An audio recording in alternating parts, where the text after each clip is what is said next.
ज्योतिषदीप channel में आपका स्वागत है। जैसा कि आप ज्योतिषदीप चैनल के माध्यम से वास्तु का ज्ञान, वास्तु का विधिवत ज्ञान, वास्तु का विधिवत ज्ञान सरलता पूर्वक, वास्तु का विधिवत ज्ञान सरलता पूर्वक अपने जीवन में किस प्रकार से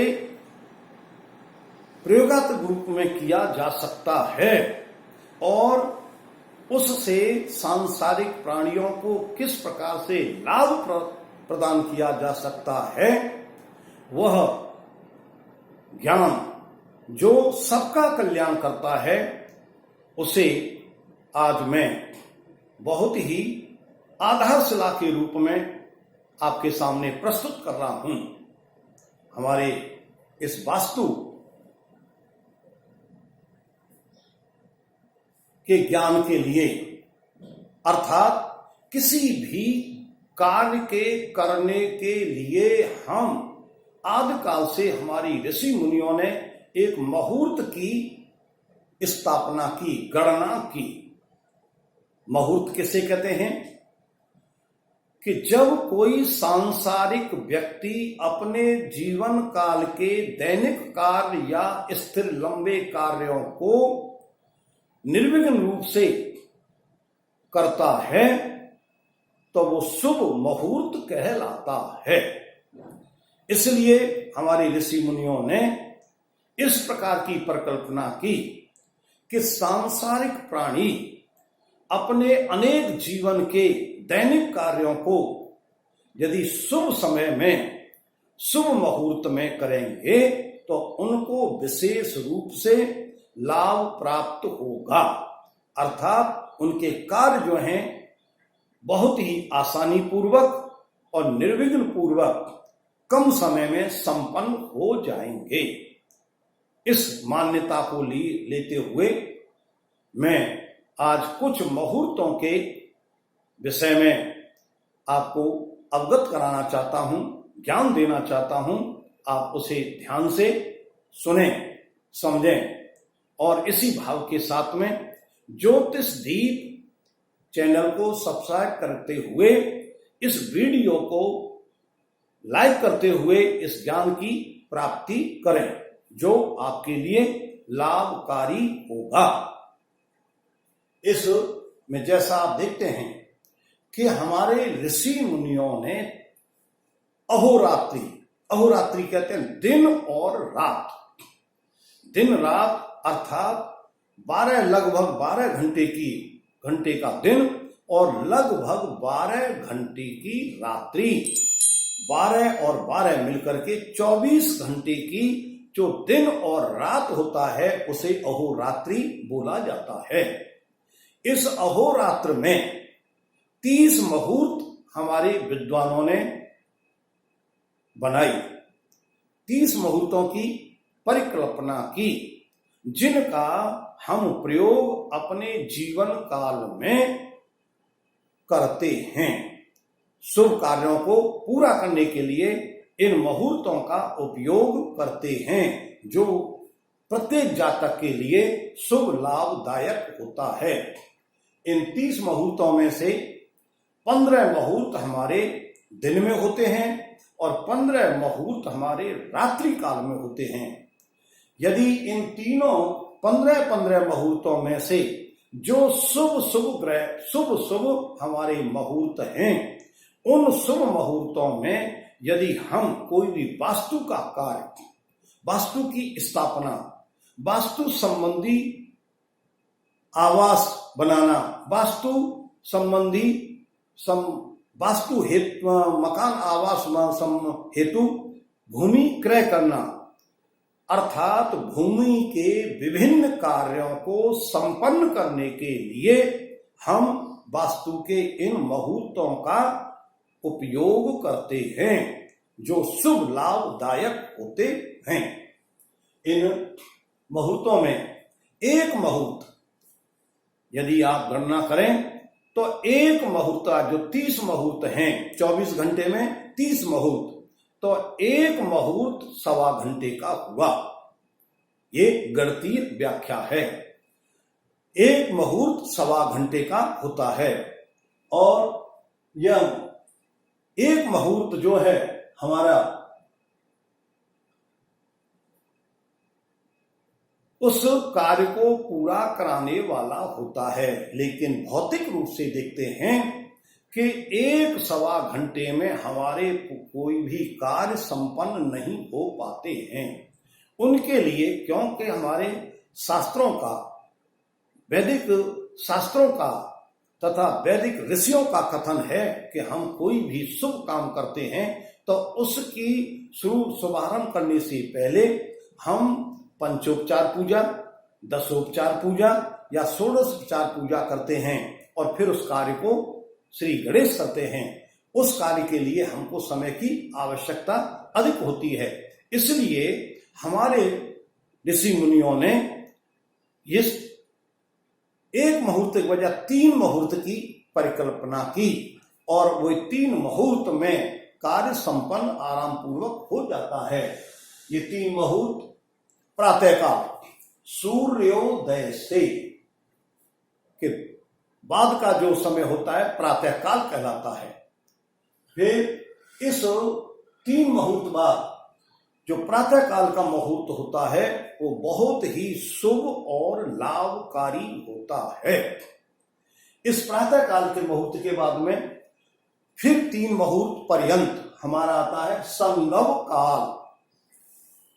इस संगम काल के 3 मुहूर्त बाद आता है मध्याह्न, जिसमें अवजित काल, अवजित समय सम्मिलित होता है और अवजित समय बहुत ही लाभकारी सिद्ध होता है, जिसमें आज तक किसी भी जातक ने अपने शुभ कार्य किए हैं वे सब विशेष रूप से संपूर्णता या पूर्णता को प्राप्त होते हैं, उनमें लाभ निश्चित होता है।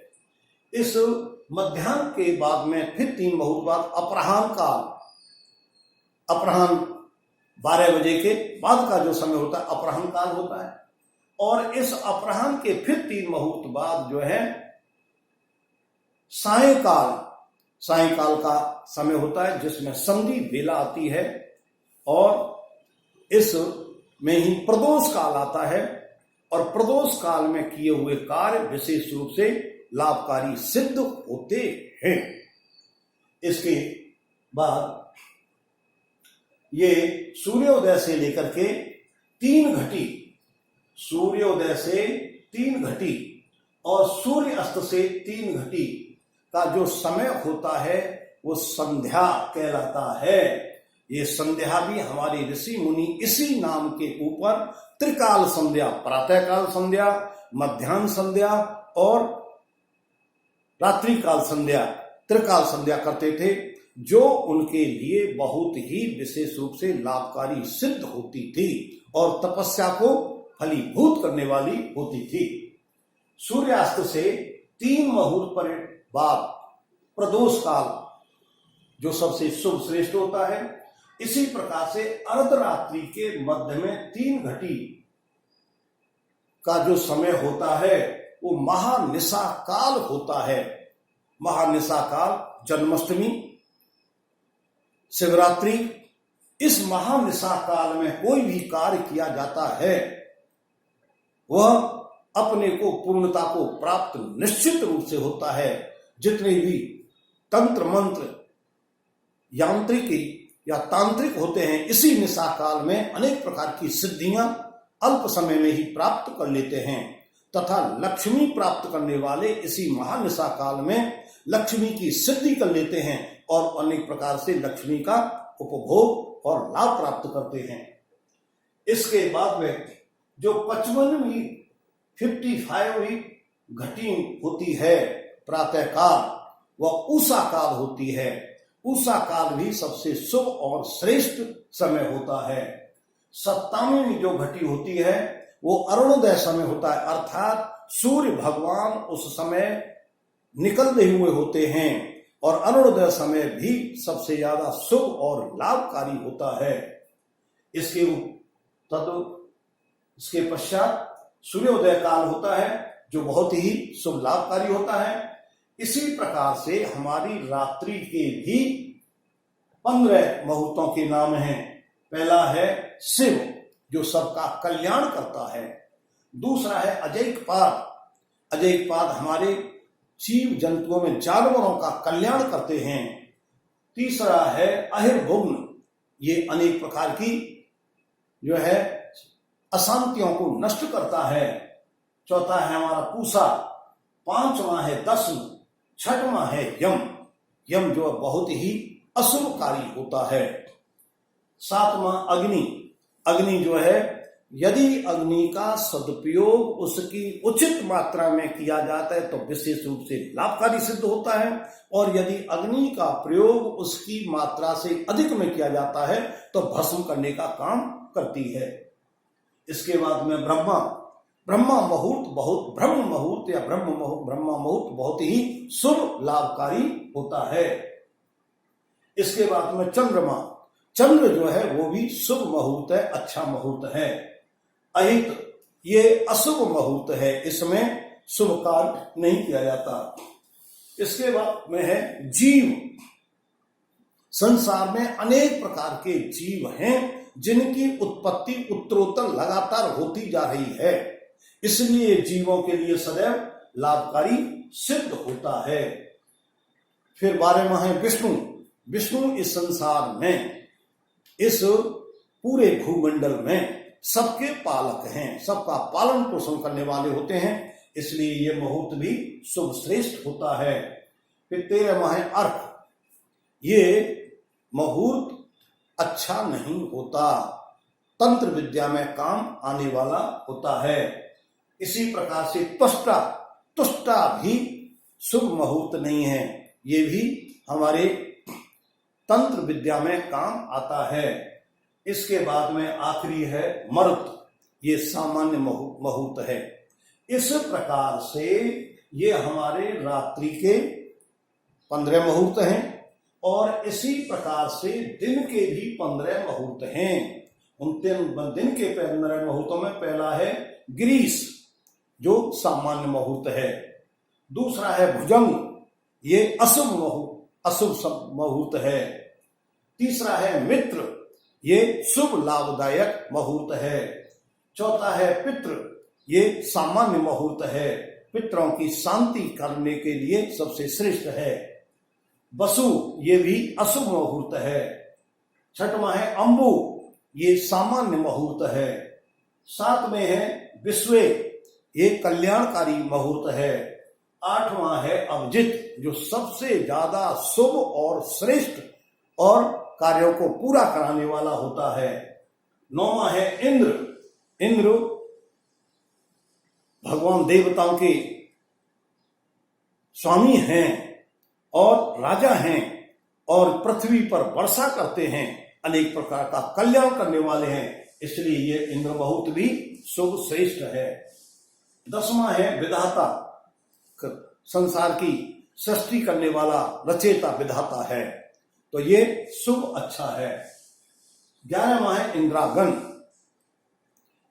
जब ये मुहूर्त कुछ लाभकारी और कुछ असंतोषप्रद, तो इसमें ये सामान्य मुहूर्त कहा जाता है। इसके बाद में नैऋति, ये अशुभ मुहूर्त है। 13वां है वरुण। ये वरुण जो है शुभ लाभदायक मुहूर्त है। 14वां अर्यमा। अर्यमा सामान्य से स्तर से नीचे का मुहूर्त है, ज्यादा कल्याणकारी या अधिक उपयोग करने वाला नहीं है। 15वां है भग। ये निकृष्ट मुहूर्त है। इसमें कार्य की सिद्धि तो होती है निश्चित, लेकिन अनेक प्रकार की काम वासनाएं जागृत हो जाती हैं तथा उसमें कलंक और पीड़ाएं पैदा हो जाती हैं, इसलिए ये इतना अच्छा मुहूर्त नहीं है। अब इन मुहूर्तों में से 15 दिन के और 15 रात्रि के कौन कौन से मुहूर्त सबसे जो नेष्ट हैं, जिनको हमको अपने जीवन काल में उपयोग नहीं करना चाहिए, वो पहला रविवार के दिन अर्यमा मुहूर्त। रविवार के दिन हमको अर्यमा मुहूर्त को नहीं करना चाहिए। सोमवार के दिन ब्रह्म और भग को नहीं करना चाहिए। मंगलवार के दिन अहिर्भुग्न नहीं करना चाहिए, बुधवार के दिन अभिजित नहीं करना चाहिए, गुरुवार के दिन तुष्टा और भुजंग नहीं करना चाहिए, शुक्रवार के दिन ब्रह्मा और पितृ नहीं करना चाहिए, शनिवार के दिन वसु और भग नहीं करने चाहिए। ये वास्तु कार्यों के लिए निषिद्ध हैं। ऐसे इनका यदि जीवन में आप ध्यान रखेंगे और वास्तु कार्य करते समय इन मुहूर्तों का विशेष उपयोग करेंगे तो आपके लिए और दूसरों के लिए कल्याणकारी होंगे। कल्याणम अस्तु।